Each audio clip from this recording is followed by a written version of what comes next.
Hi, today I'm going to share with you my faux fried chicken strips. This is something my daughter asked for me to cook. She likes it a lot, but I don't cook it a lot, but sometimes I do. And it's just a way to cook chicken strips without having all the oil and all that stuff. It is going to have some oil, but it does not have as much. But it's just a way to cook it to cut down on that part. Plus, it's a lot easier to put it in the oven than it is to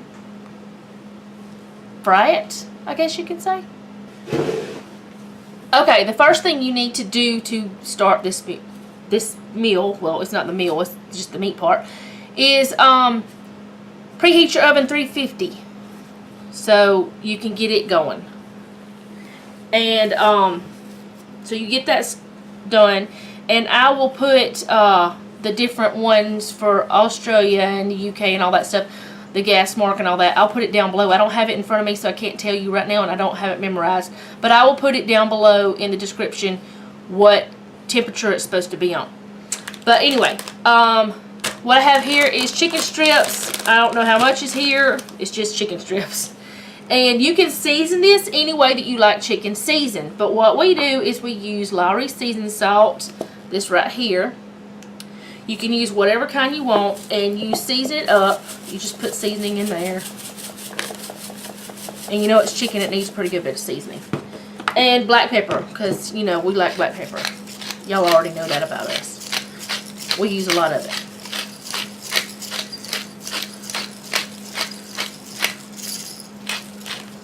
I may add more later, I don't know. The next thing you need is about 1/4 cup of buttermilk. You can use regular milk, but buttermilk makes it taste better, and it helps the meat to be more tender, and it just tastes better. So about 1/4 cup of that. Make sure you shake it. And if you don't know how to make buttermilk, if you don't have buttermilk, you can use powdered buttermilk and make it by the instructions on the container, or you can add a tablespoon of vinegar, white vinegar, to a cup of regular whole milk. So anyway, about 1/4 cup of that. That may be a little bit less, a little bit more, I don't know.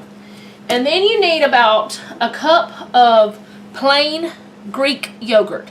You can use regular yogurt, but Greek yogurt seems to do better. So you need about a cup of that. And you don't have to do this in a bag. I just find that it's easier to do it in a bag than it is otherwise. And I use big containers of yogurt, but I put it in this bowl to keep from, you know, cross-contamination and all that good stuff. So anyway, about a cup, maybe a little more than a cup of that. And this is the good part about putting it in a bag. You can just take it, seal it up, and just squish it around and get it all over the whole entire thing. You can also let this just marinate in the refrigerator for 30 minutes to an hour or something like that. I wouldn't let it go any further than an hour, but let it marinate in this and just let it sit there. You might could have used just a 1/2 cup for the amount of chicken that I have of the yogurt, but that's what I have. So now all the seasoning and all of the yogurt and milk should be distributed pretty good. The next thing that you're going to need is a plate of some sort. I'm going to use a paper plate because that way I can just throw it away. A plate of some sort, a lined baking sheet lined with parchment, or you can just spray it with cooking spray. I'm going to, even though I have the parchment on here, because I want it to be kind of like fried chicken, I'm going to use my little misto, and I'm going to spray the parchment just a little with olive oil. And I'm going to take panko breadcrumbs, and I used to season the panko, but I found that a lot of times the seasoning was just in the bottom, so it really was no sense.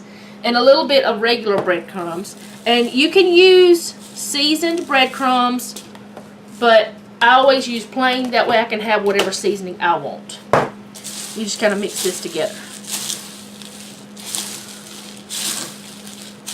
And this is what's going to make it crispy on the outside. So, that's all you do with that. And you start your little system here of you get your chicken, you dip it in here, you get it coated completely, and you put it on your parchment. And you do that until it's all done.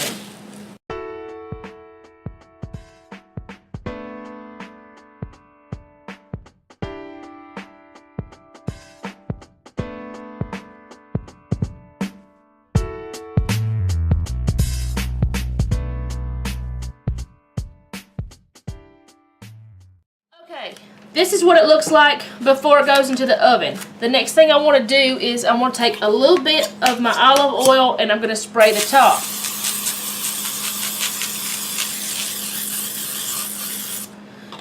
You can use any kind of cooking spray you want to use. This is just what I use. And I ended up with more than I had anticipated. I should have used a different pan. So I actually have 2 pans. Anyway, that's sprayed. Now what you're going to do is put it in the oven that is preheated to 350.